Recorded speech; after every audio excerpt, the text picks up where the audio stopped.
말씀은 신약성경 로마서 8장 26절, 27절 말씀입니다.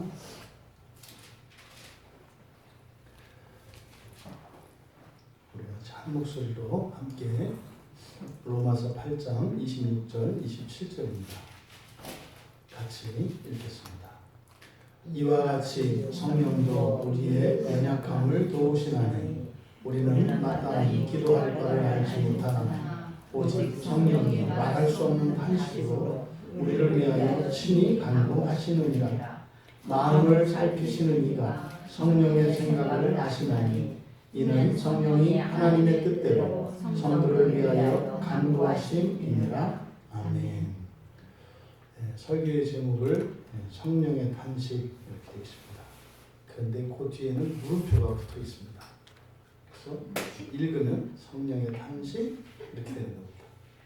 성령의 탄식. 우리들이 이제 많이 알고 또 기억하고 있는 성경 말씀입니다.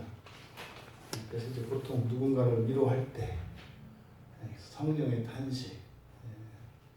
그래서 이제 많이 오해가 되는 이제 본문인데 굉장히 사실은 이 로마서 8장에서 다루고 있는 이 주제에 이 기도가 얼마나 중요한 것인지, 얼마나 절대적인 것인지를 가르쳐주는 중요한 본문입니다.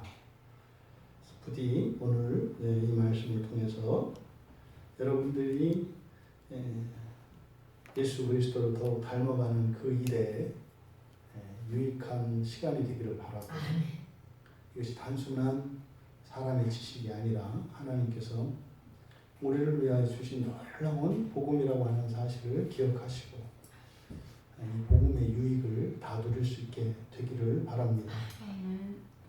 26절과 27절에 이제 성령이 이제 4번 반복됩니다. 성령도 우리의 연약함을 도우시나니, 또 오직 성령이 말할 수 없는 탄식으로, 또 성령의 생각을 아시나니, 성령이 하나님의 뜻대로, 이렇게 이제 성령이 등장을 하는데, 이 부분은 사실 성령으로 번역되어진 이 부분은 영혼으로도 번역될 수 있습니다.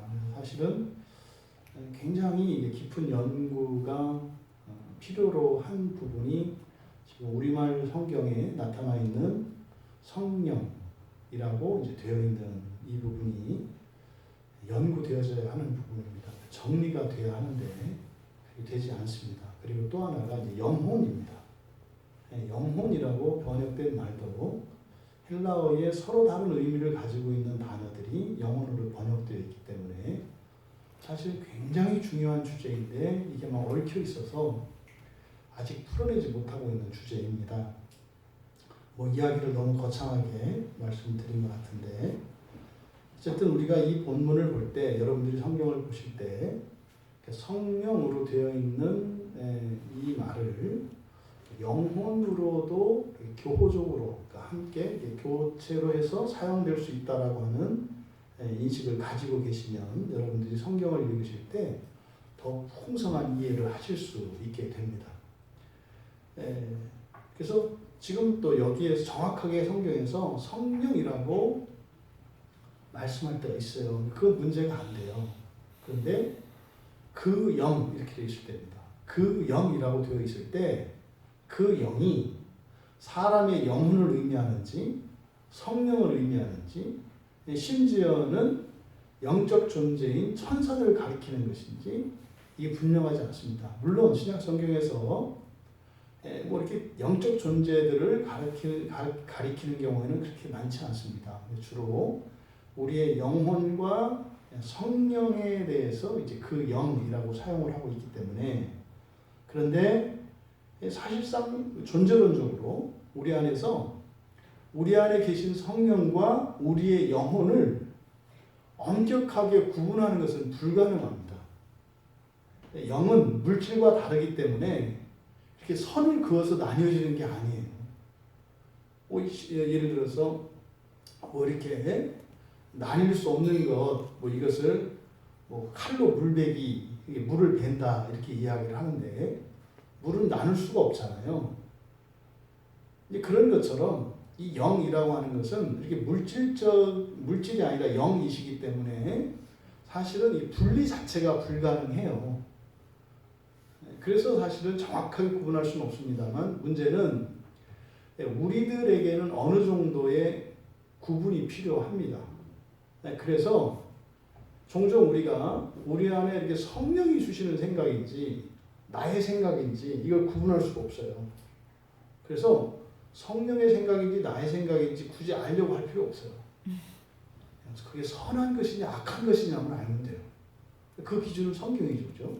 그래서 성경을 통해서 선한 것인지 악한 것인지 이것만 알면 됩니다. 그리고 또 이제 사도 바울이 은사를 이야기할 때 영 분별하는 은사를 얘기했기 때문에 자꾸 이렇게 쳐다봐서 이렇게 분별하려고 하는데 그렇게 봐봐야 잘못하면 눈만 사팔뜨기가 되니까 그렇게 하지 마시고 그 사람의 언행을 보고 그것이 선한 것인지 악한 것인지만 분간하면 됩니다. 사실은 우리가 영을 분별한다 할 때 천사냐 귀신이냐 뭐 악한 영이냐 이것을 분별한다는 것은 그 사람의 의도나 그 사람의 행동이나 그것의 선악을 우리가 분별하면 되는 거죠. 그래서 영적인 것입니다만 그것은 또한 성경으로 구분이 가능한 것이에요. 그래서 어쨌든 이 본문에서 앞에 23절에서 우리가 이야기할 때 성령의 처음 익은 열매 할 때 이 성령은 성령으로 보기보다는 사람의 영혼으로 보는 것이 더 맞겠다. 왜냐하면 지금 이 본문의 문맥이 사람을 온전하게 하시는 일, 거룩하게 하시는 이 성화의 일에 관한 것인데 영혼이 먼저 새 생명을 가지게 됐고 그 다음에 이제 이 몸을 어떻게 거룩하게 해 나가느냐에 대한 지금 논지를 가지고 쭉 글을 써 나가신 것이기 때문에 그래서 23절에서 이 성령의 처음 익은 열매라고 하는 이것을 영혼으로 사실 그래서 이 처음 익은 열매에 대해서 성경에 사용되는 용례들을 통해서 우리 그리스도인이라고 대답하셨고 또 예수 그리스도라고도 대답하셨고 이런 그 성경의 용례들을 찾아봤잖아요. 그러니까 이것은 사실 장차 완성되어질 사람의 씨라는 말이죠. 그래서 거듭난 사람들. 그래서 우리의 영혼으로 보는 것이 전체 맥락에서 좀 자연스럽겠다. 이렇게 말씀을 드렸었습니다. 그래서 이 문단도 이 26절과 27절 여기에서 나오는 이 성령도 우리가 충분히 인간의 영혼으로 해석할 여지가 있어요. 그러니까 어느 게 맞다라고는 정확히 못해요. 그러니까 이거는 이렇게 설명을 해도 되고 저렇게 해도 설명을 해도 돼요.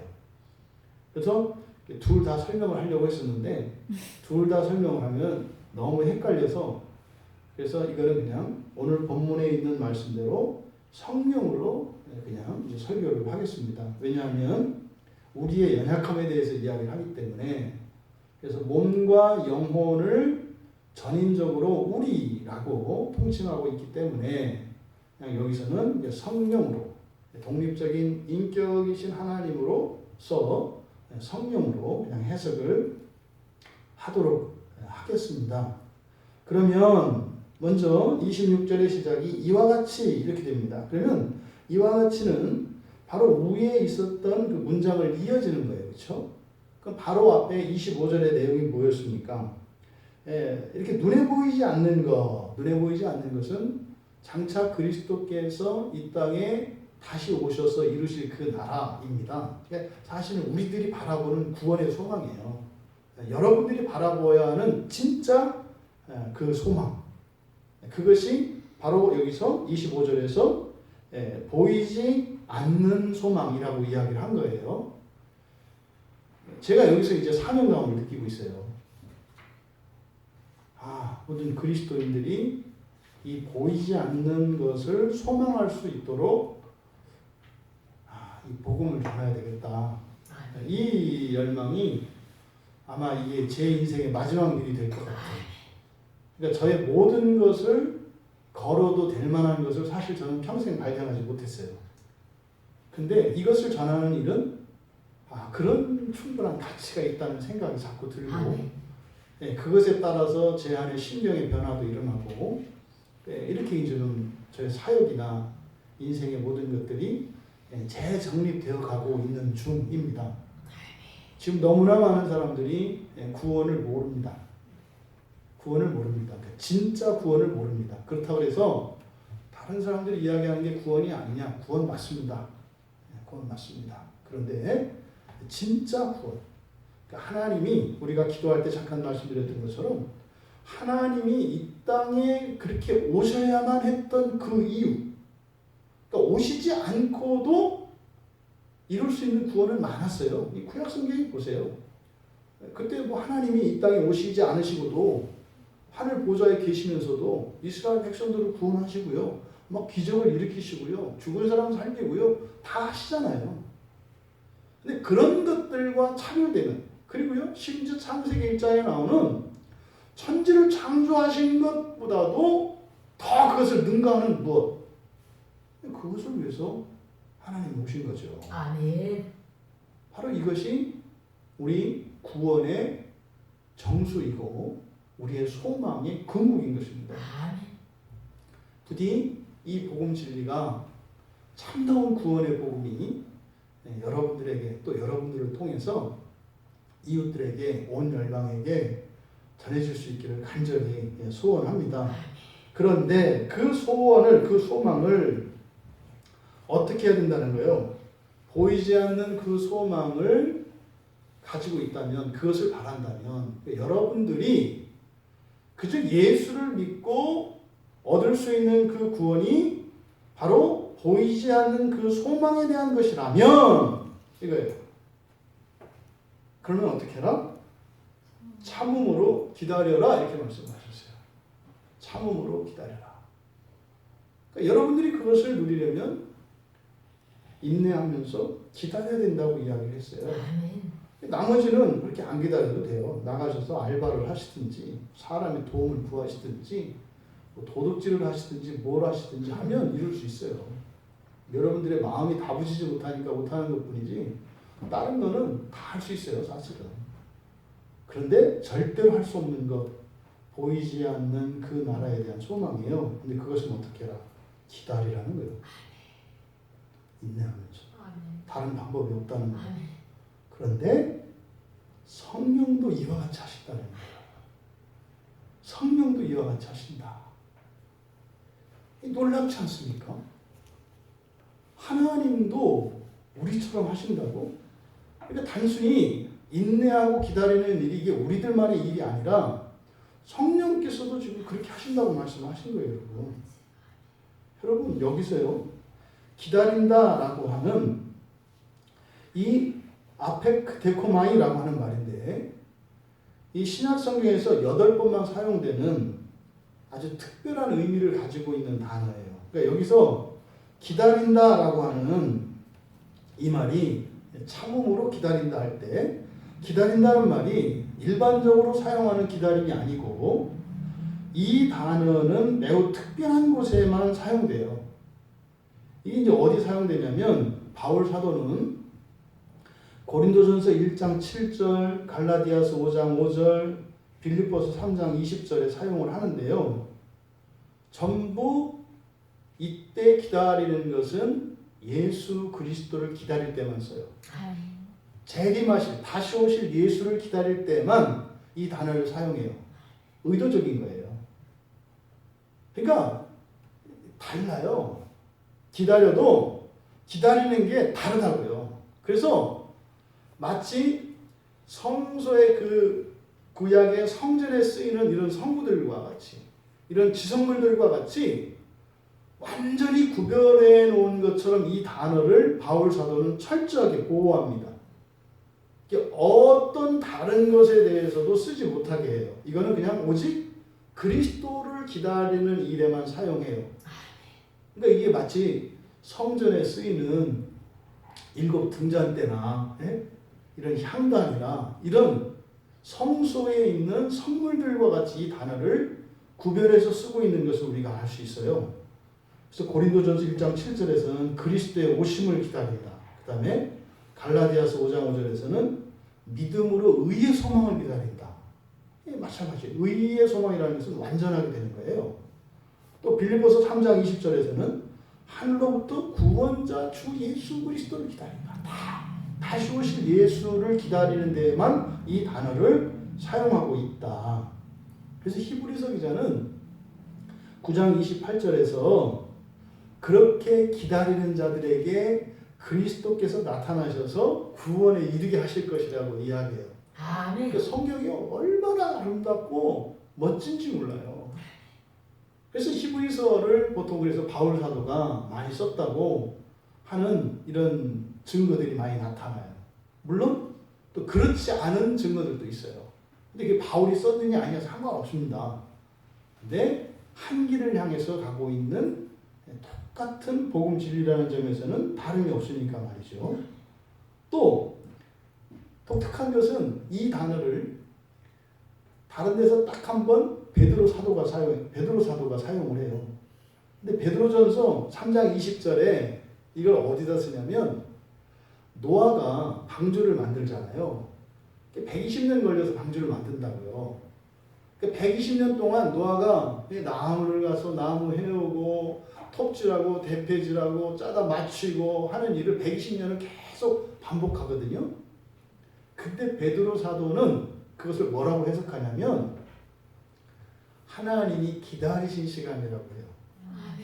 하나님이 120년의 시간이 방주를 만드는데 오래 걸린 시간. 그래서 사실은 노아의 그 수고, 그 충성, 믿음 아주 탁월한 것입니다만 사실은 그것을 전능하신 하나님이 망치질하다가 손 찌고 톱질하다가 잘못됐다고 나무 버리고 다시 만들고 뭐 이렇게 실수가 반복되는데도 그냥 하나님이 모르는 척하고 그냥 지켜보고 있었다는 거예요. 여러분이 해야 될 일을 다른 누군가에게 일을 시켜보시면 시키는 사람의 답답함이 어떤지 압니다. 이게 보면은 더더군다나 뭐 나보다도 더 잘하는 사람한테 일을 시키면 상관이 없는데 이제 사실 4살 배기, 5살 배기에게 어른들이 할 수 있는 일을 시켜놓고 그거를 여러분 묵묵히 지켜보는 일이 어떻겠어요? 그 심정이. 그러니까 베드로는 하나님이 120년 동안 그 시간을 기다렸다고 해요. 왜요? 죄인들이 돌이키고 돌아올 수 있도록. 그래서 120년의 기간은요. 8명 외에 다른 이들을 심판하고자 함이 아니라 더 많은 이들이 돌아오게 하려는 거였어요. 그럼 그 말씀을 보면은 베드로한다. 노아가 노아에 대해서만 의롭다고 하나님께서 인정을 하셨는데 왜 세 아들과 세 사부가 타는가 했더니 사실은 120년 동안 노아는 방주를 만들면서 계속 자식들에게 하나님의 계시를 전하는 거죠. 하나님의 심판이 온다. 근데 그거를 자식들에게만 했겠어요? 주변 사람들은 계속 한 거예요. 그런데 다행인 것은 세 아들이 아버지의 말을 믿은 거죠. 그리고 방주에 들어간 거예요. 그러니까 베드로도 바로 이 기다린다라고 하는 이 말을 그 마지막 때를 기다리시는 하나님에게 사용을 했어요. 그러니까 이 아페크데코마이라고 하는 이 말은 아마 성경에서 굉장히 특별하게 구별된 단어라는 것을 우리가 알 수 있어요. 종말과 관련해서. 근데 사람만 기다리는 게 아니라 어떻다? 하나님도 그렇다. 이제 베드로 사도가 바로 노아의 방주를 만들 때 하나님도 기다리셨다고 얘기했다고요. 지금 여기서도 26절에서 성령도 이와 같이 하셨다라는 거예요. 하나님도 이렇게 사실은요. 오늘도 아주 하나님이 기다리셨죠. 이 세상의 모든 사람들을 그냥 이렇게 지켜보시는 거예요. 이렇게 그냥 기다리시는 거죠. 근데 어느 때까지인지는 몰라요. 이게 중요해요. 어느 때까지인지는 몰라요. 그러니 내일이 있다고 자랑해서는 안 됩니다. 왜냐하면 이 노아의 방주가 완성되어지고 비가 내리던 그날은 아무도 예상 못했어요. 그 전날까지 시집가고 장가가는 일들이 있었다고요. 갑자기 일어났단 말이죠. 부디 이 하나님께서 구원하시기 위하여 기다리시는 그 기다림이 마치 오늘로 끝을 내시는 여러분 되시기 바랍니다. 그래서 정말 구약에 이 8명이 탔던 그 방주에 오늘날 신약의 방주와 같은 교회에 정말 온 인류가 다 들어올 수 있기를 바랍니다. 그 일을 위해 살아가는 것은 매우 의미 있는 일이고 가치 있는 일입니다. 여러분, 교회 다니라고 전도하는 것이 문제가 아니라 살라고 살아나라고 영원히 살라고 그 복음을 전하는 일에 더욱 마음을 두시고 실천할 수 있는 영광에 참여하시는 여러분들 다 되시기 바랍니다. 그러니까 성령도 이와 같이 어떻게요? 도우셨다는 거예요. 그러니까 베드로 사도는 여호와 하나님이 노아가 방주 만드는 것을 그냥 지켜보시고 기다리셨다고 했는데 성령은 그런 방식으로 도우셨대요. 더 힘든 거예요. 여호와 하나님은 그냥 가만히 지켜라도 보셨지. 이게 참기만 하시면 되잖아요. 근데 도우시려면 어떻게 되겠어요? 오히려 우리한테 잔소리도 들으셔야 돼요.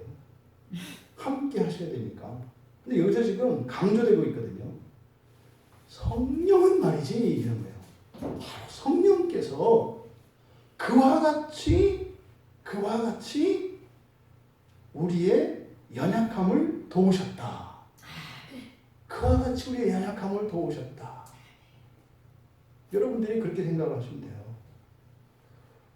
아무것도 할 수 없는 사람인데 그래서 여러분들이 큰 마음 먹고 없는 시간을 내서 도와주기로 한 거예요. 근데 말을 지지도 안 들어요. 말 안 듣는 게 아니라 반대로만 해요. 하라는 대로 안 하고 꼭 반대로 해요. 그 청개구리와 같이. 그런데 어떻게 해야 돼요? 성령께서는 계속 그렇게 하셨다는 거예요. 계속. 여러분, 그 대상을 우리 각자로 이해하셔야 됩니다. 아멘. 여러분 주변에 있는 다른 사람을 떠올리려고 하지 마세요.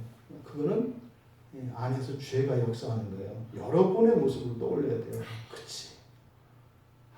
내가 그렇게 아무것도 할 줄 모르는데 그렇게 성령께서 도우시면서 인도하시고 말씀하실 때마다 이런저런 핑계를 대고 못 들은 채 하고 오히려 화를 내고 뒤로 자꾸 미루고 이러고 살아왔지.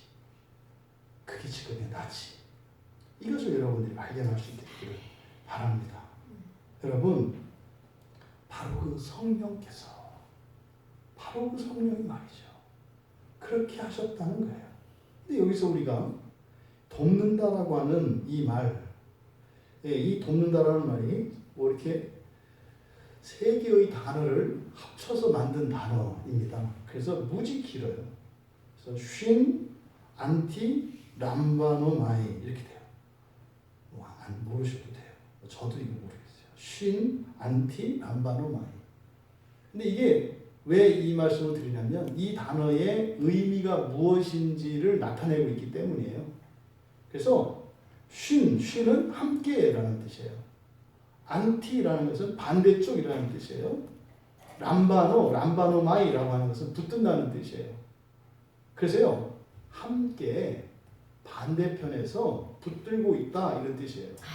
우리말 속담에 백지장도 맞들면 맞다. 맞든다는 의미예요. 돕는다는 게 능력을 더해주시고 힘을 더해준다는 여기에 초점이 있는 게 아니라고요.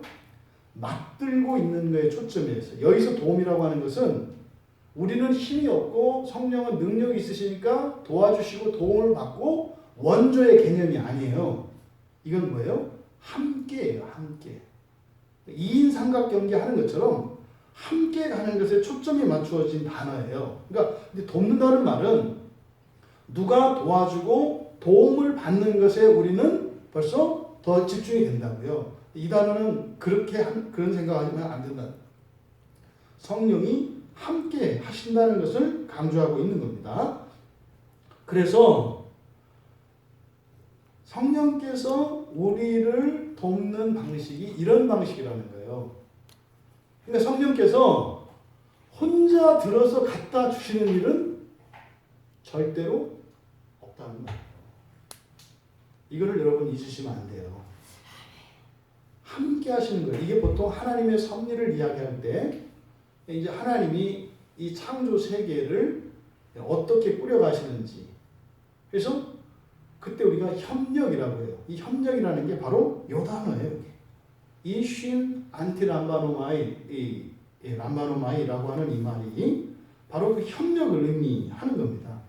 근데 여기 지금 시제를요, 현재형으로 써놨어요. 그러니까 항상 함께해요, 항상.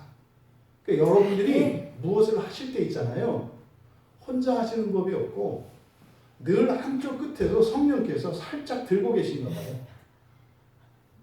혼자 하는 게 아니라. 근데 우리는 어떻게 해요? 성질이 고약한 우리들은 뺏어버린다고요. 내가 해요. 뭐 이렇게 이제 하는 거죠.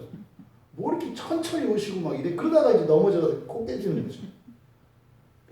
왜 또 빨리 말 안 했어요? 그래서 내가 그래서 천천히 갔는데. 아니 그러면 얘기를 해줘. 얘기하기 전에 네가 먼저 갔는데. 이런 거죠. 그래서 이 쉼 안티람바노마이라고 하는 이 말씀을 통해서 성령이 우리를 어떻게 도우시는지 구체적으로 알 수 있는 겁니다. 근데 이 단어가 사용된 데가 누가복음 10장 40절이에요. 이게 이제 마리아 마르다 얘기예요. 마리아 마르다 얘기. 탈도 많고 말도 많아. 그래서 설교를 듣고 이게 좋은 거냐, 교회 주방 봉사하는 게 더 좋은 거냐. 예수님께서 마리아 편 들었으니까 주방 봉사는 그 하찮은 아랫것들이 하는 것이고 설교를 듣는 일이, 예배를 드리는 일이 더 거룩한 일이야. 이 말도 안 되는 일 적용을 하죠. 근데 그 본문을 뭐라고 했어요? 둘 다 옳다고 그랬어요. 둘 다 옳아요. 마리아 일도 마르다 일도 둘 다 귀해요. 근데 예수님이 그 본문에서 그런다고요. 둘 중에 하나만 하면 된다 그래요. 왜? 그 말은 무슨 말입니까? 동시에 할 수 없는 거예요. 말씀은 듣는 것만으로도 충분하다. 근데 마르다가 그렇게 한 것은 거기에 섬기다 이렇게 돼 있어요. 섬기다. 그러니까 주님을 섬기는 것과 또 주님의 말씀을 듣고 그 진리의 유익을 누리는 것 둘 다 괜찮다는 거예요. 근데 문제는 차이는 뭐예요? 마리아는 예수님한테 고자질을 안 했어요. 예수님, 제발 언니 저 좀 그만하고 와서 말씀 좀 들으라고 좀 해주세요. 이렇게 안 하고 마르다는 그랬다는 거예요. 마르다는 예수님한테 예수님, 제발 좀 마리아 좀 그 예수님 말씀 듣는 거 나도 듣고 싶어 죽겠는데 좀 하지 말고 나랑 좀 같이 맞들어서 일을 좀 함께 하게 좀 함께 섬기게 좀 시켜주세요. 그때 예수님은 마리아의 손을 들어주신 게 아니에요. 너도 그것으로 됐는데 그게 된지 모르는구나. 그리고 주님을 섬기는데 섬기는 것으로 만족하는 것이 아니라 일 자체에 너무 힘이 들어갔구나 이렇게 얘기를 하는 거죠. 그러니까 마르다는 넘치도록 한 거예요. 힘에 넘치도록. 그런 거예요. 아주 그냥 거품을 불면서 일주일 하고 일주일 알아 눕는 거죠. 그래서 제발 그냥 그렇게 하지 말고 그냥 편안히 살면서 할 수 있는 만큼 해라. 아니라는 거죠. 목숨을 바쳐서. 근데 안 죽어, 문제는. 이게 마르다의 문제가 이제 그거였던 거죠.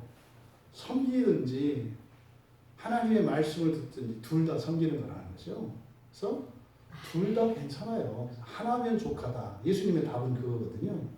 근데 어쨌든 거기에서 마르다가 예수님께 요청할 때 함께 들게 해주세요.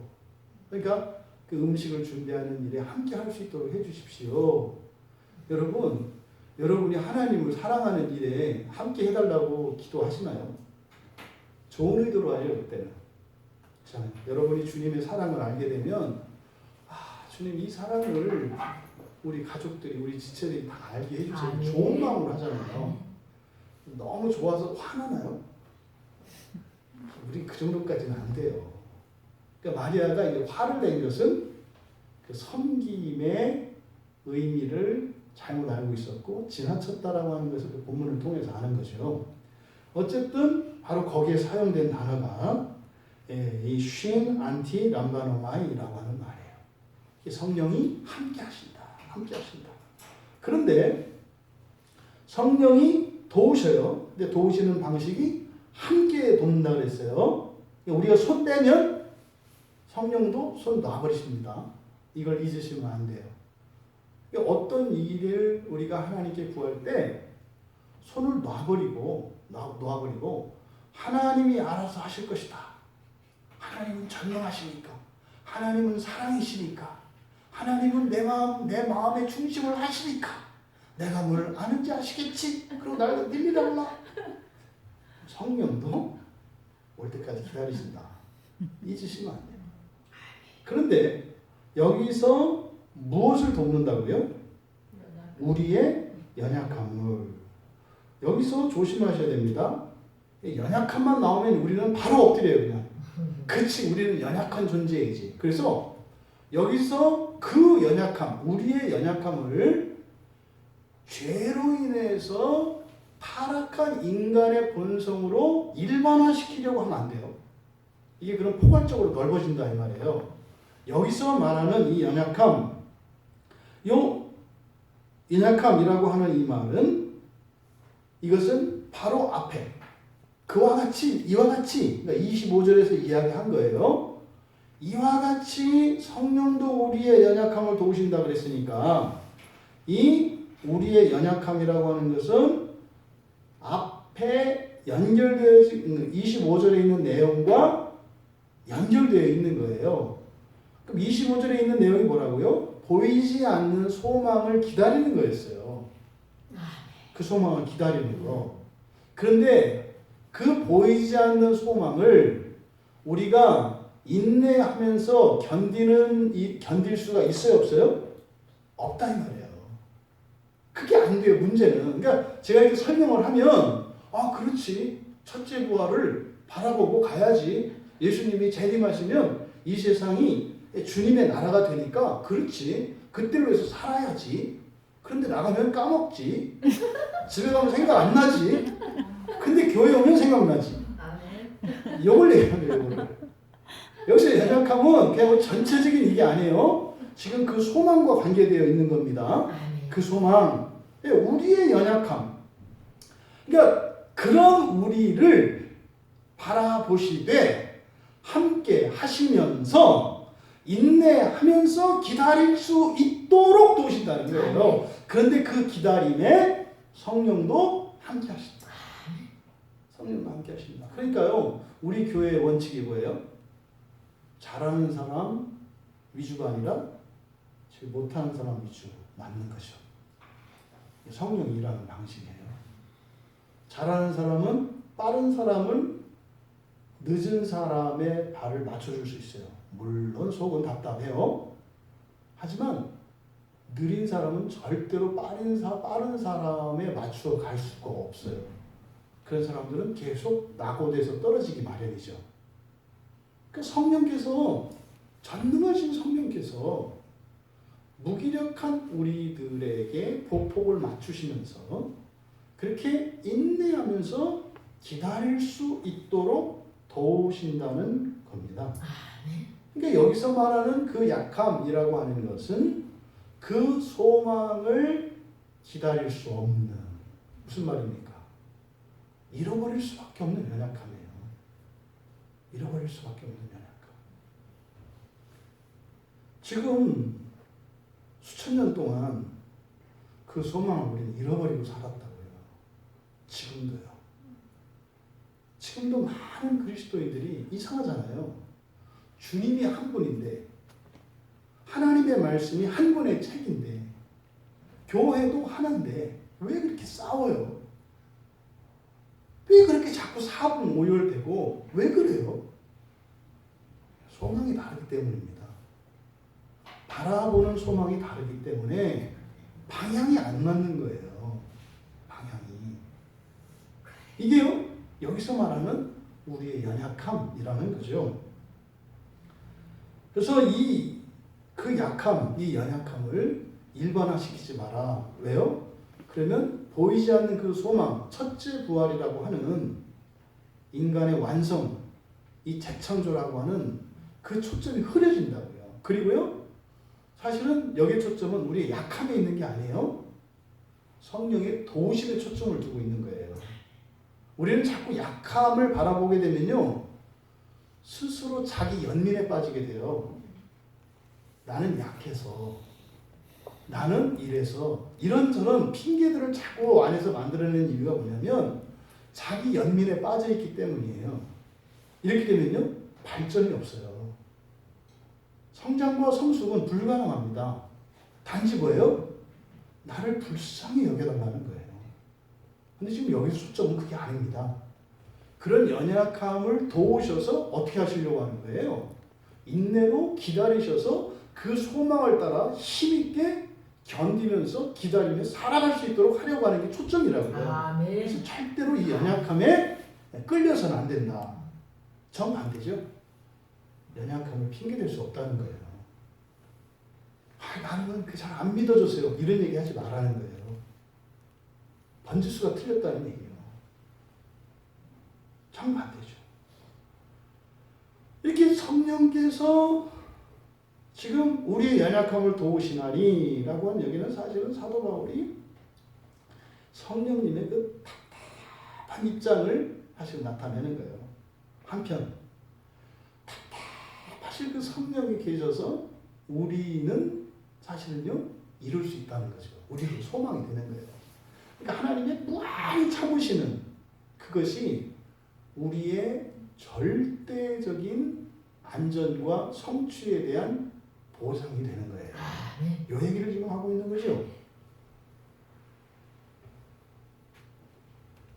그런데 어떻게 도우시느냐? 이제 26절 하반절은 이렇게 어떤 방식으로 어떻게 도우시는지를 가르쳐 주시는 거예요.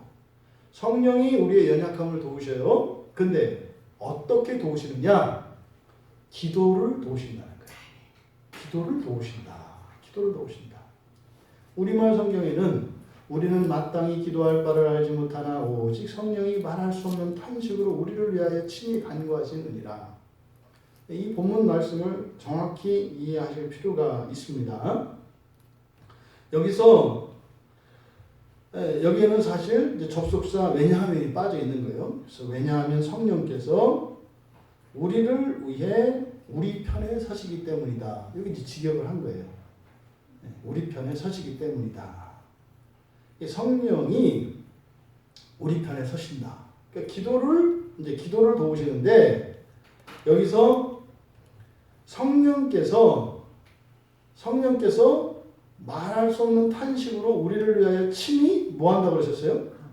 간구하신다 이렇게 돼 있어요. 이 간구하신다는 말은 이제 의역한 거예요. 기도를 돕는다는 의미에서 간구하다 이렇게 한 거고, 여기에 간구하다라고 번역되어진 이 단어는 누구누구를 위해서 편들다라는 말이에요.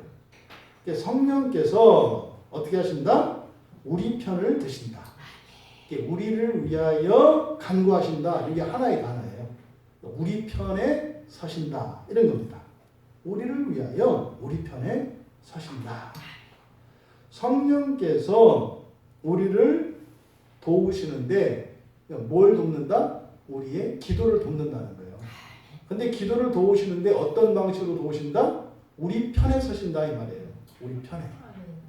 이게 보통 그래서 성령을 중보자, 보혜사 이렇게 이야기를 하는 거예요. 그런데 성령께서 어떤 방식으로 우리를 도우시느냐? 우리는 마땅히 기도할 바를 알지 못하나. 그러니까요, 우리가 기도해야 되는데, 반드시 해야 되는데, 그것을 알지 못하는 것. 그것을 성령께서 도와주신다는 거예요. 그럼 여기서 마땅히 우리가 필요한 것이라는 것은 뭡니까? 인내하면서 기다리기 위해서 필요한 거예요. 인내하고 기다리려고 할 게 아니라 인내하면서 기다릴 수 있으면 되잖아요, 우리가.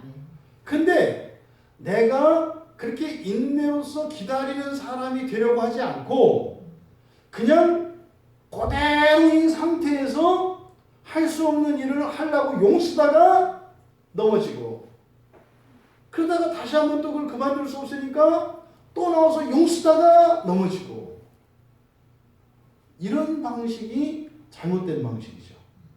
근데 지금 가르쳐 주는 거예요. 어떻게 그러면 인내하면서 기다릴 수 있느냐?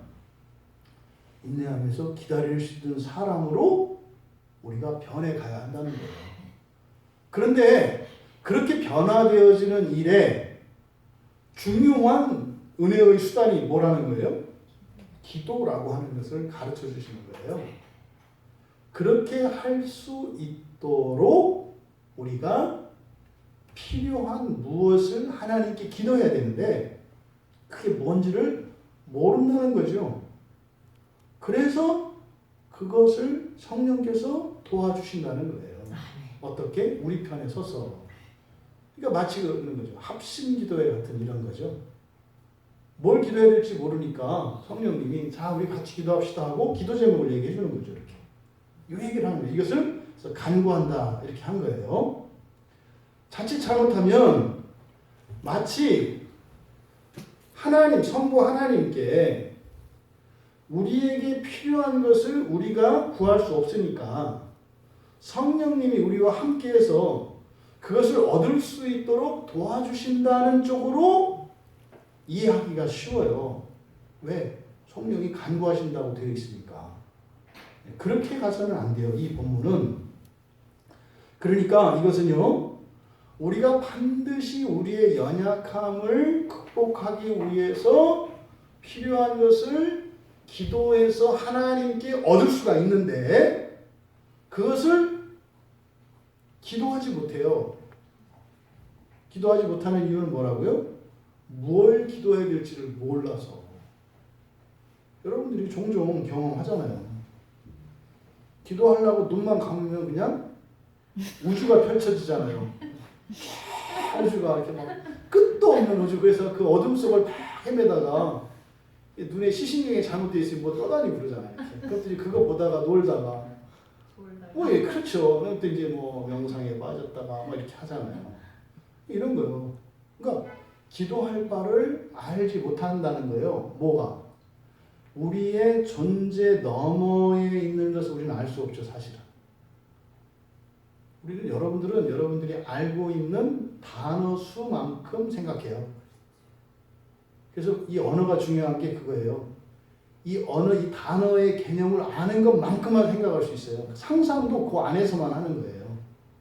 그 넘어 있는 거는 상상을 못해요. 그러니까 사실은 여기서 말하는 이 기도 프로시코마이는요, 우리의 존재의 한계를 넘는, 그러니까 본성의 변화를 위한 기도이기 때문에 사실은 우리의 본성의 변화를 넘어서기 위해서 뭐가 필요한지 우리는 알 수가 없어요. 그리고 때로는 죄가 이것을 방해해서 이 생각이 서버릴 수도 있어요. 이럴 때 성령께서 함께 하신다고 하는 절대적인 보장이에요. 이게 다가 아닌 거예요. 때로는 기도할 수도 있고 기도할 수 없을 수도 있고 그런데 기도할 수 없어서 못했다는 말은 사용할 수 없다는 거예요. 없다는 거예요. 그런 거는. 안 하고 하고만 있는 거지. 할 수 있고 못하고는 없다고 지금 성경이 이야기를 하는 거예요. 뭐가? 기도가. 우리의 본성의 변화를 위해 하나님의 은혜를 구할 수 있기 위해서는 기도를 반드시 해야 되는데 그 기도는 할 수 있고 할 수 없고가 아니라 하고 안 하고만 있다 이 말이에요. 할 수 없는 것은 성령께서 함께 하시기 때문에 할 수 있게 하신다는 그런 의미인 거예요. 여러분 여기서 우리가 마땅히 기도할 바를 알지 못해서 성령이 우리를 편에 서신대요. 이게 이제 간구하신다 이렇게 본다 했어요. 우리 편에 서신다. 그러면 여기서 오해되고 있는 게 요 부분이죠. 말할 수 없는 탄식으로. 성령이 말할 수 없는 탄식으로 간구하신다. 그러니까 어떻게 해요? 우리는 그냥 아무 생각도 없고 뭘 기도할 줄 모르니까 한쪽에 있는데 이렇게 잠들어 있는 제자 그리고 겟세마네에서 땀이 그냥 핏방울이 떨어지듯이 기도하시는 예수님 이 장면을 연상한다고요. 그거는 그냥 한 인격으로 계시는 예수님과 제자들 사이에서 일어나는 일이고 성령은 우리 안에 계세요. 아멘. 따로 떨어져 있을 수가 없어요. 그러니까 지금 여기서 말할 수 없는 탄식 이렇게 하니까 어떻게 해요? 굉장히 강한 탄식 이렇게 이해할 수가 있는데 그런 의미가 아니라 말로 표현할 수 없는 탄식이라는 거예요. 여기서 말하는 탄식이라고 하는 이 말은요. 감당할 수 없는 굉장히 어려운 상황에 처해 있을 때 절로 터져나오는 소리 있잖아요. 나도 모르게 아이고 이걸 얘기하는 거예요. 아이고. 동물들이 뭐 이렇게 어디가 아파요. 그럼 어떻게 해요? 으르렁 거리잖아요. 이걸 말하는 거예요. 그러니까요. 언어로 나타낼 수 없는 다른 자기의 마음의 이 의사 표현의 수단으로서의 탄식 이거를 말할 수 없는 탄식 이렇게 얘기하는 거예요. 그러니까 여기서 이 말할 수 없는 탄식으로 이거를 도구의 역격. 그러니까 성령께서 이렇게 탄식으로 간구했다 이렇게 번역을 했는데 성령께서 말할 수 없어서 탄식하시면 그게 성령이요. 성령이 무슨 말을 해야 될지 몰라서 탄식한다고요? 말이 안 되죠. 성령은 진리의 영이세요. 지혜의 영이시고. 근데 진리의 영께서 뭐라고 말해야 될지 몰라서 아이고 한다고요? 그거 말도 안 되는 소리죠. 이거는 지금 우리말 성경에서 이제 헬라어가 그 역격이 이렇게 번역될 수도 있어요. 근데 이제 우리 입장에서는 이렇게 하니까 좀 그럴듯하잖아요. 감동을 주잖아요.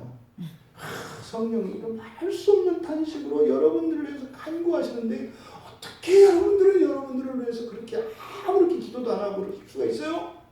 이렇게 하면 이해가 되죠. 근데 좀만 생각하면 성령이 우리 같은 분이 아니세요. 말로 할 수 없어서 탄식하는 이런 분이 아니세요.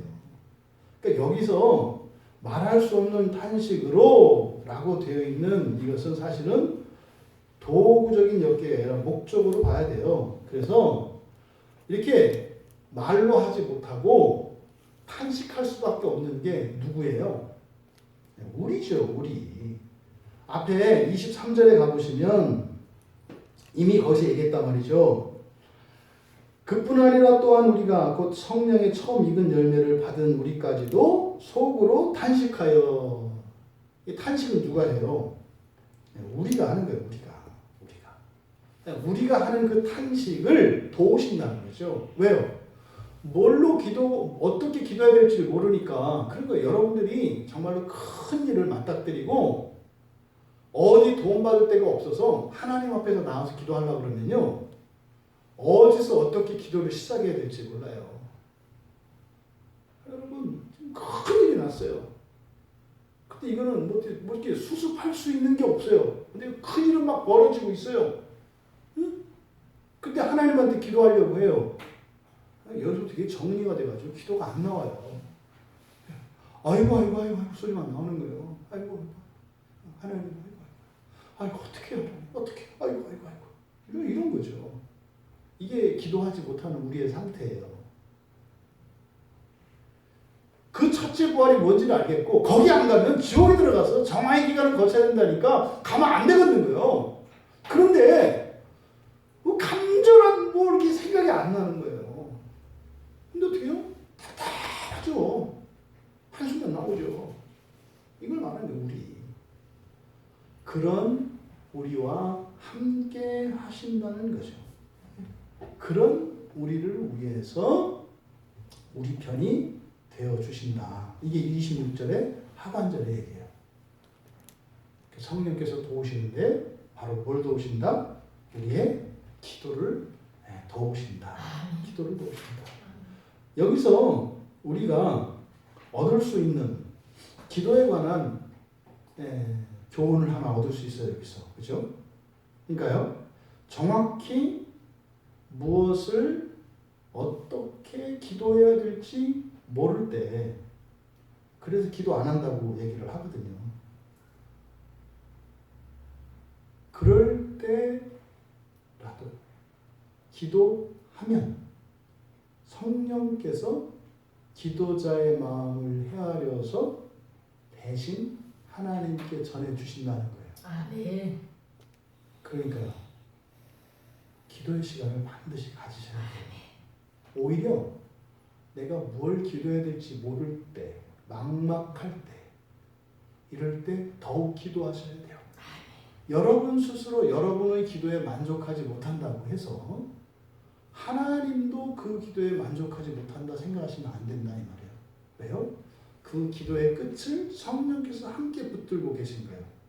그러니까 기도는 나와 성령이 함께 하는 것이라는 사실을 이 본문을 통해서 우리에게 가르쳐 주십니다. 그러니까 넓게 적용하면 그냥 일상생활 가운데서 여러분들이 아이고 할 때, 신음하고 탄식할 때, 그때 그것도 성령께서 기도로 바꾸어 주신다는 거죠. 그래서 여러분들이 절망의 상태에서 탄식할 수밖에 없을 때 여러분들의 소망이 피어 오르고 있다는 사실을 기억하셔야 합니다. 어찌할 바를 모를 때, 어디로 가야 할 바를 모를 때, 신음소리를 낼 수밖에 없을 때, 그 끝에서는 성령께서 함께 내 마음을, 내 인생을 붙드시고 하나님께 기도하신다는 사실을 잊지 마셔야 합니다. 절망하지 말라는 거예요. 절망하지 말라는 거예요.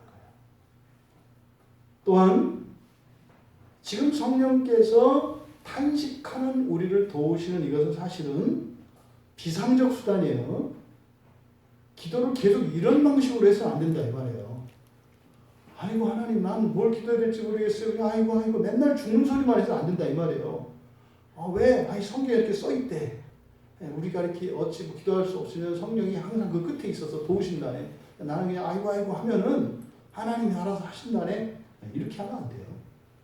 이렇게 성령에서 반대편에서 그 기도를 붙잡고 도와주시는 목적은 사실은 뭐겠어요? 말하지 못하고 탄식하던 성도가 탄식하지 않고 말할 수 있도록 온전케 하시기 위해서 돕는 거죠. 평생 동안 탄식하고 살면 어떡해요? 또박또박 얘기도 하고. 물론 또 말로 표현할 수 없는 기도가 있죠. 그러니까 점점점 기도가 어떻게 해야 돼요? 말로 할 수 있는 기도가 생겨야 되고 또 우리의 존재의 한계를 뛰어넘는 그 기도는 탄식으로 기도될 때가 있다는 거예요. 근데 그 기도를 통해서 응답하셔서 우리를 온전케 하시면 탄식할 수밖에 없던 사람들이 또박또박 말할 수 있게 된다는 거예요. 이게 본성의 변화에서 일어나는 거예요. 그래서 기도의 변화는 그 사람의 본성의 변화를 직감할 수 있습니다. 직감할 수 있어요. 그러니까 점점 하나님께 어떻게 해요? 할 말이 많아져요. 점점점. 그러니까 단지 이 성령께서 탄식하는 우리를 도우시는 그것을 일상적인 기도의 수단으로 삼아서는 안 된다. 비상적 수단이다. 이것을 잊으시면 안 돼요. 그래서 여러분들 안에 이런 기도의 진전이 계속 일어나기를 바랍니다. 이어서 마음을 살피시는 이가 성령의 생각을 하시나니 이는 성령이 하나님의 뜻대로 성도를 위하여 간구하십니다. 여기서 이제 우리가 잘 눈여겨봐야 되는 것이 아까 26절 앞에 설명을 하면서 말씀드렸는데 성부 하나님과 성령 하나님과 우리 그래서 종속적인 관계로 보면 안 된다고 그랬어요. 그런 게 아니에요. 그래서 우리의 뜻을 구하기 위해서 성령이 도와주셔서 아버지한테 부탁해서 성령이 우리의 백이 돼가지고 이렇게 해서 우리 혼자 할 수 없는 것을 성령께서 이렇게 청탁을 넣어서 이렇게 얻게 해준다. 이런 관심으로 지금 관점으로 가면 안 돼요. 성령, 성부 하나님이 주권을 가지고 계신데 성령 하나님이 우리 편을 들어서 이렇게 어떻게 그것을 얻어낼 수 있다. 지금 완전히 지금 이 적용이 잘못된 거예요. 27절에 먼저 하나님은 마음을 살피시는 분이시래요. 하나님은 마음을 살피는 분이시다. 여기서 이 살피다라고 하는 이 말, 이 살피다는 말이 에류나오라고 말인데요. 에류나오는요, 언제 쓰는 거냐면 이것도 상당히 제한적으로만 쓰는 말이에요. 딱 6번. 그러니까 지금 26절과 27절에 사용되는 단어들이 굉장히 엄격하게 아주 단어들을 주의해서 바울 사도가 사용하고 있는 것을 우리가 직감적으로 알 수 있어요. 왜요? 굉장히 중요한 얘기하는 거예요. 이 뭐예요?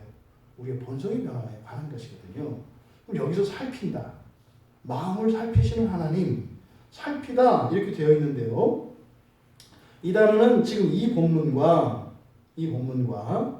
계시록 2장 23절에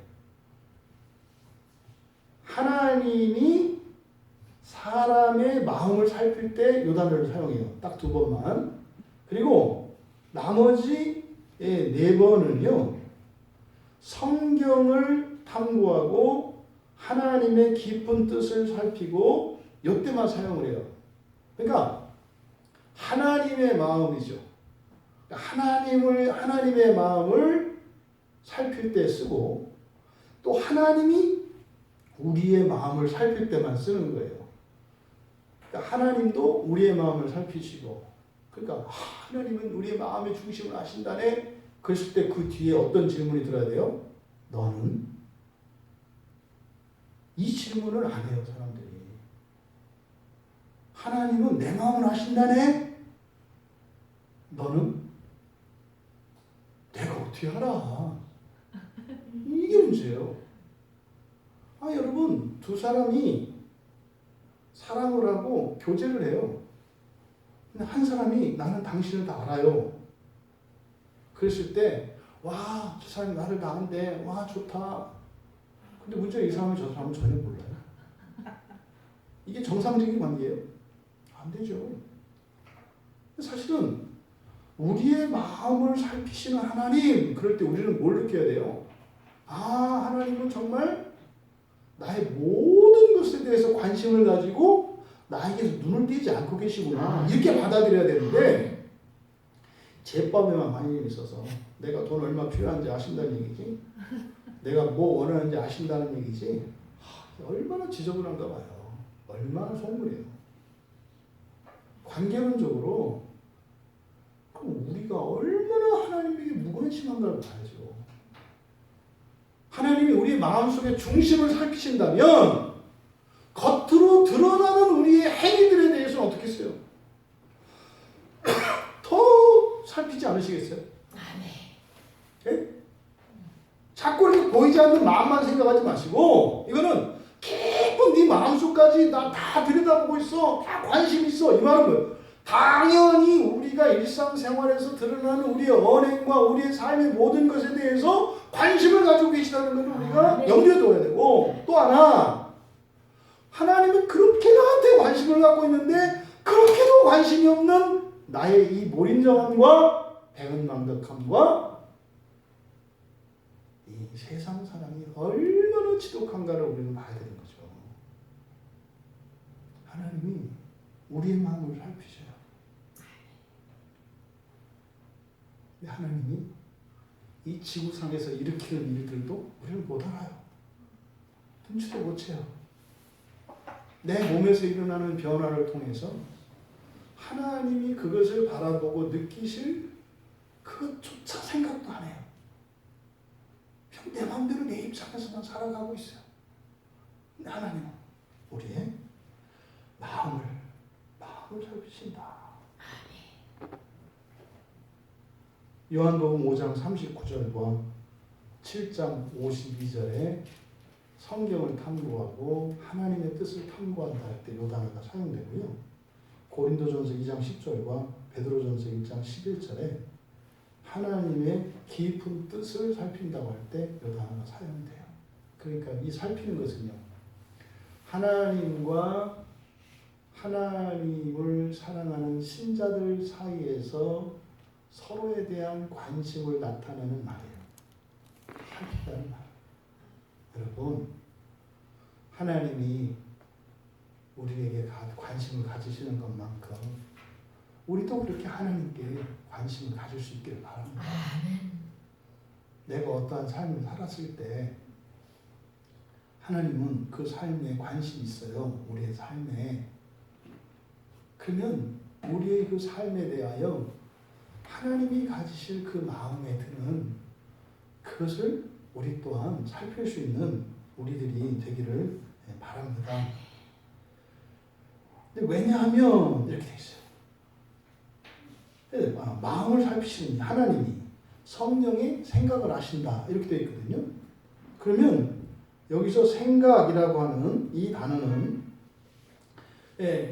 프레넷에서 나온 말이에요. 그래서 프로네마라는 말인데, 그러니까 헬라어에서 마라고 하는 말이 붙은 것은 결과물이라는 뜻이에요. 결과물. 그러니까 프레네 결과물. 그러니까 프레네오 하면은 생각하다 우리가 번역을 하는데, 생각하다라고 하는 것은 이렇게 마음이 있는데요. 마음에 껍질이 있어요. 이렇게 얇은 껍질이 북과 같이. 그래서 이걸 프렌이라고 하는데, 그 프렌이 이렇게 이제 진동을 하고 움직여요. 그 이 북판이 충격을 딱 주면 그 북판이 어떻게 돼요? 울리면서 사실은 공기에 파장을 일으켜서 소리를 내는 거거든요. 그러니까 우리의 마음이 딱 출렁거리면 이 프렌이 움직여요. 마음의 껍질이. 딱 움직이면은 이때 뿅뿅뿅뿅 생각이 떠올라요. 그래서 바로 여기에 생각이라고 하는 것은 마음에서 떠오른 생각, 이거예요. 마음에서 떠오른 생각. 그러니까 성령의 생각을 아시나니. 보세요. 그러니까 하나님이 어떻게 우리를 아는지 가르쳐주고 있는 굉장히 중요한 계시예요. 하나님이 여러분의 마음속을 어떻게 아시냐면 성령의 마음에서 떠오르는 생각을 보고 여러분들을 아신대요. 지금 이 굉장히 놀라운 진리를 여기서 가르쳐주고 있는 거거든요. 마음의 신비예요. 마음의 신비. 그러니까 마음으로 사실은요, 우리가 성령과 교통하고 성령 하나님과 성부 하나님도 마음으로 교통한다는 거예요. 결국은 하나님과 우리도 무엇으로 소통을 해요? 교통을 해요? 마음으로 교통을 한다는 거예요. 근데 하나님이 우리의 마음을 아시는 것이 그러니까 하나님이 성령의 마음에서 떠오르는 어떤 생각을 가지고 우리의 마음을 안대요. 그러니까 성령의 마음에서 떠오르는 생각이 어떤 생각이라는 거예요? 우리에 대한 생각이라는 거죠. 그러니까 우리 마음속에 있는 그것이 우리의 마음에서도 뭔가 떠올라요. 근데 이거는 제대로 된 생각도 있고 잘못된 생각도 있고 그렇다고요. 막 기뻐해야 되는데 슬퍼하고, 슬퍼해야 되는데 기뻐해요. 그러니까 우리 마음에서 떠오르는 생각을 가지고는 우리의 마음을 알 수가 없어요. 그래서 우리의 진짜 마음을 알 수 있는 것은 누구의 마음에서 떠오르는 생각을 가지고 알아야 돼요? 성령의 마음에서 떠오르는 생각을 가지고 알아야 된다고요. 그러니까 제가 평소에 여러분의 감정이 다 여러분 거 아닙니다. 여러분 생각이 여러분 거 아닙니다. 맞잖아요, 성경이. 분별해야 된다고요. 그래서 성령의 마음에서 떠오르는 그것이 진정한 나의 생각이다 라고 하는 것을 가르쳐 줍니다. 그러니까 이거는요, 성부 하나님과 성령 하나님과 성도가 마음으로 연합해 있다고 하는 놀라운 신비의 지식을 알고 있는 거예요. 이걸 지금 성부 하나님, 성령 하나님, 우리 하나님. 근데 보세요. 지금 여기서 바울 사도가 이야기하려고 하는 문제는요, 하나님이 주권자고 우리는 절대적으로 도움이 필요한 자들인데 우리가 할 수 없어서 성령이 도와주신다. 그래서 할 수 있다. 이렇게 딱딱한 얘기를 하는 게 아니에요. 여기서 말씀하고자 하는 것은 뭐예요? 성부 하나님과 성령 하나님과 우리가 어떻게 되어 있다? 연합되어 있다는 거예요. 지금 이 얘기를 하려고 하는 거예요. 근데 성부와 성령은요, 완전히 연합된 분이시죠. 전지전능한 분들이시죠. 근데 우리는요, 문제예요, 우리는. 그런데 그런 우리에게 눈높이를 맞추셔서 함께 하신다는 거예요. 목적이 뭐예요? 우리도 하나님과 같이 되게 하시는 거예요. 근데 우리가 잘할 때나 못났을 때나 언제나 하나님은 함께 하시면서 우리를 온전하게 하시려고 한다는 것을 지금 바울 사도가 여기서 마음에 대한 신비를 이야기하면서 사실은 그 중요한 영적 원리를 드러내면서 바로 우리가 마음 안에서 하나님과 완전히 연합되어 있다고 하는 놀라운 사실을 우리에게 가르쳐 주시는 겁니다. 여러분, 바로 마음으로 이렇게 시간과 공간을 초월해서 우리는 하나님과 교통하고 다 우리가 연합되어 있습니다. 근데 보세요. 마음을 살피시는 이 하나님이 성령의 생각을 아신대요. 근데 여기서 알다라고 하는 이 말에요, 완료형을 썼어요. 완료형을 썼다는 것은 이미 알고 있다는 뜻이에요. 이미. 사실 이게 뭐예요? 우리가 그래서 하나님이 창조 이전에 계획을 세우셨다 이렇게 얘기를 하잖아요. 그러니까 먼저 아셨어요. 먼저 이미 알고 계셨다는 거예요. 그래서 이게 지금 완료형으로 이걸 쓰고 있거든요. 그러니까 이것은 이미 이 세상이 만들어지기 전부터 우리의 생각을 사실은 하나님이 다 아시잖아요. 근데 그냥 아시는 게 아니라 성령을 통해서 아신다는 거예요. 왜요? 뭐 성령이 없으면 못한다 뭐 이런 얘기가 아니죠. 하나님이 얼마나 이 연합을 강조하시고 연합이 하나님에게 있어서 얼마나 중요한 절대적인 가치인가 하는 것을 가르쳐 주시는 거예요. 그러니까 뭘 하는 게 중요하지 않아요. 뭐가 중요해요? 함께. 그렇죠. 함께 하는 게 중요하다 이 말이에요. 누누이 말씀드리잖아요. 잘하는 거 이게 중요하지 않아요. 잘하든 못하든 어쨌든 이 다음에 시험 다 태워서 없어질 거예요. 중요한 건 뭐예요? 함께 하는 게 중요하다. 함께 하는 게 하나님이 일하시는 방식이 그렇다 이 말입니다. 그러니까 전능하신 하나님이 이미 다 아세요.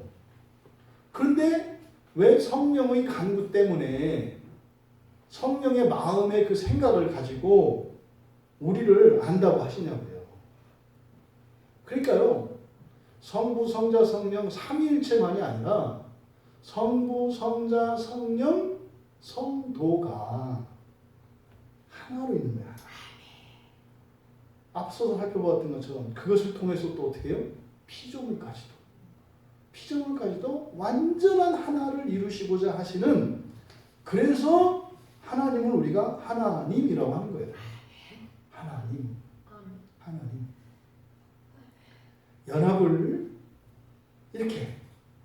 연합을 강조하기 위해서 하나님이 이미 다 하셨다. 근데 성령의 마음의 생각을 통해서 하신다. 이렇게 얘기한단 말이에요. 이미 알고 있는 것을 왜 통해서 알아요? 그러니까 뭐요? 아는 게 목적이 아니죠. 함께, 연합. 이것을 강조하기 위해서 바울 사도께서 이런 방식으로 말씀하신 것 같아요. 그런데 이는 성령이 하나님의 뜻대로 성도를 위하여 간구하심이라. 여기도 그렇게 돼 있잖아요. 우리말대로 보면은 하나님의 뜻대로 성령이 성도를 위해서 도와주시는 중보자의 역할을 나타내잖아요. 여기서는 하나님, 성도, 성령이 나뉘어요. 하나님은 보좌에 계시고 성도는 엎드려 있어요. 근데 거기에서 옆에서 거드시는 성령님이 보인다고요. 여기서는 우리말 성경대로 하면. 근데 이건 그런 의미가 아니라 여기서 지금 연합을 나타내려고 하는 거예요. 그래서 하나님의 뜻대로, 이것은 의역이거든요. 좀 무리한 의역이에요. 카타라고 하는 말과 하나님, 테오스인데, 그러니까 여기서는 이렇게 하면 안 되고, 그냥 하나님을 따라, 그대로 직역을 해야 맞아요. 하나님을 따라. 그러니까 하나님의 뜻대로가 아니라, 하나님을 따라. 또, 성도를 위하여. 무슨 말입니까? 하나님을 위하는 게 성도를 위하는 거고, 성도를 위하는 게 하나님을 위하는 거다, 이 말이에요. 근데 그것을 성도하고 하나님하고 똑같이 놓을 수는 없으니까. 하나님을 따라 성도를 위하여라고 하는 전치사를 바꿔서 하나님과 사람의 질적 차이를 나타내야 돼. 하지만 하나님과 성도가 따로가 아니라 함께다라고 하는 말이에요. 성령께서 하시는 일이 하나님을 위하시는 일이고 성도를 위하시는 일이라는 거예요. 성도를 위하는 게 하나님을 위하는 거고 하나님을 위하는 게 성도를 위해. 그러니까 위하는 것은 또 위함을 받는 거지. 성령님이 하나님이시니까. 바로 이것을 지금 바울 사도께서 말씀하고자 하는 거예요. 그러니까 성령도 성부도 한 마음 한 뜻이고 결론은 그거죠. 아직 빌바를 알지도 못하는 성도도 하나라는 거예요. 다만 우리는 모를 뿐이죠. 지금. 그래서 어떻게 해요? 알 수 있도록 우리를 바꿔가신다는 거예요. 그런데 여기에 사용되는 중요한 은혜의 수단이 뭐라는 거예요? 기도라는 겁니다. 여러분, 우리가 마땅히 기도해야 할 바를 알아야 합니다. 무엇을 위해서요? 여기서 말하는 이 기도는 바로 보이지 않는 소망을 이룰 때까지 인내하며 기다릴 수 있게 하는 하나님의 은혜를 구하는 기도를 말하는 거예요. 그러니까 이게 바로 우리의 본성을 바꾸는 기도예요. 그 첫째 부활에 참여하기 위해서 절대적으로 필요한 기도를 말하는 거예요. 근데 그 기도는 성령이 함께 하신다는 것이고 그것은 사실 이미 성부 하나님과 성령 하나님과 성도가 한 뜻 안에서 같이 이루어지고 있는 일이라는 거예요. 근데 아직 우리는 모른다는 거죠. 이게 뭡니까? 우리의 죄성이죠. 여러분, 오늘 말씀을 통해서 성령의 탄식이라고 우리가 이해하고 있는 것은 성령의 탄식이 아니라 우리의 탄식이죠. 뭐라고 해야 될지 모르는 이것이 사실은 이 탄식이고 이것이 회복되기 위해서는 기도가 절대적으로 회복되어야 한다는 사실이에요. 그래서 일단 기도가 먼저 회복되어야 합니다. 그래서 성부 하나님과 성령 하나님께서는 성도가 기도를 회복할 수 있도록 함께 하신다는 거죠. 근데 이것이 뭐예요? 예수 그리스도의 십자가 대속의 큰 은혜 중에 아주 중요한 하나가 바로 성도의 기도라는 겁니다. 그래서 성도가 기도할 수 없을 때, 기도할 바를 알지 못할 때 대신 기도해 주시되 온전히 기도할 수 있게 하는 것이 하나님의 목표라고 하는 사실을 우리가 기억해야 하고 기도에 대해서 또 본문에서 나타난 것과 같이 마음을 통해서 우리가 하나님과 연합하게 되는데 그러니까 기도는 마음의 문을 여는 열쇠라는 것을 알 수 있습니다. 아멘. 마음의 문을 열어야 하나님과 소통할 수 있고 하나님과 소통할 수 있어야 하나님의 은혜가 공급되고 그래야 몸의 속량을 기다리는 성도에게 필요한 은혜가 공급되어지는 절대적인 수단이 기도라고 하는 사실입니다. 기도를 회복하시는 여러분 되시기 바랍니다. 아멘. 성령을 의지하시되 또 성령만 의지하는 것이 아니라 또 성령의 도움을 받아서 그 기도가 성숙되어야 합니다. 때로는 말로 할 수 없어서 웅얼거리면서 그렇게 할 수밖에 없겠지만 점점점 기도를 하면서 구체적으로 기도할 바를 말로 표현하면서 내 안에 일어난 본성의 변화를 여러분이 누리시고 또한 하나님이 기뻐하시도록, 그래서 기도를 통하여 하나님의 영광을 드러낼 수 있는 여러분 되기 바랍니다. 세 번째로 기도를 실천하십시오. 기도를 실천하십시오. 그래서 기도는요, 할 때 하려고 하면 안 됩니다. 할 때 하려고 하면 안 됩니다. 기도는 여러분들이 도전하시고 여러분들이 결단하고 하셔야 되는 거예요. 그래서 도전하시고 시간과 장소를 구별하는 게 좋죠. 그래서 우리나라에 새벽 기도가 있는 이유가 뭐예요? 바로 그거예요. 중요한 목적 중에 하나가 바로 기도입니다. 기도. 그래서 여러분들이 이런저런 이유로 인해서 교회에 나올 수 없다면 시간대를 달리해서 여러분들이 이렇게 마음의 문을, 기도의 시간을 절대적으로 확보해 놓으셔야 돼요. 분량은 나중입니다. 일단 기도의 시간이 있어야 돼요. 하루 24시간 가운데 기도의 시간은 반드시 있어야 합니다. 만약에 그 기도의 시간이 여러분들이 없다면 절대로 여러분들은 인내하며 보이지 않는 소망을 기다릴 수 없어요. 기다릴 수 없다면 어떻게 되는가요? 곁길로 빠지게 되어 있습니다. 그러면요, 여러분 인생 전체가 무너지기 시작해요. 돌 위에 돌 하나도 남김없이 무너지는 것처럼 다 무너지게 돼요. 그러니까 기도는 선택이 아니에요. 이것은 우리 그리스도인들에게 그 정말 보이지 않는 그 소망을 바라는 사람들에게는 절대적으로 필요한 거예요. 절대적으로. 기도를 도전하시되 시간과 장소를 구별하시고 절대로 허물어뜨리지 마십시오. 절대로 허물어뜨리니까 무엇에도 양보하시면 안 돼요. 그리고 그것 가운데에서 이렇게 탄식으로 웅얼거리는 기도로 시작했을지라도 이제 거기에서 주시는 하나님의 은혜로 기도가 자라간다고 하는 사실입니다. 그래서 처음에는요, 침묵으로 시작하셔도 돼요. 기도 제목이 생각이 안 난다고 기도를 포기하지 마세요. 그냥 침묵으로 시간과 장소를 지키는 것으로 그냥 목적을 삼으시고 그냥 지키세요. 그러면 그때 거기서 기도에 놀랍고 신비한 능력을 경험하게 됩니다. 아멘. 그러면서 보이지 않는 하나님을 여러분들이 감각하며 누리며 살아갈 수 있게 되는 것입니다. 성령의 탄식이 아니라 우리의 탄식을 온전한 기도로 바꾸기 위하여 성령께서 도우신다는 것이에요.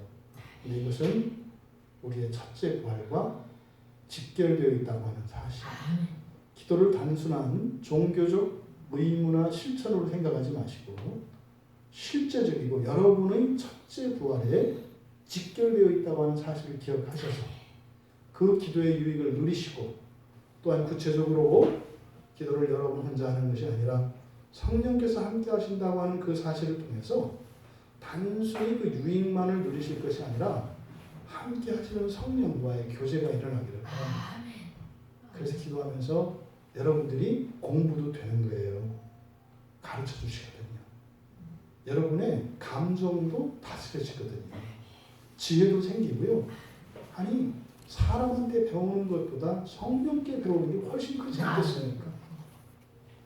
기도 가운데 성령께서 여러분들의 스승이 되어주셔서 실제로 여러분 IQ도 높아주시고 다 하신다니까요. 절대 포기할 수 없는 기도, 그 유익을 누리시는 우리 모두가 되시기를, 또 도전하는 기회가 되시기를 주님의 이름으로 축원합니다. 우리 말씀을 생각하며 잠시 기도합니다.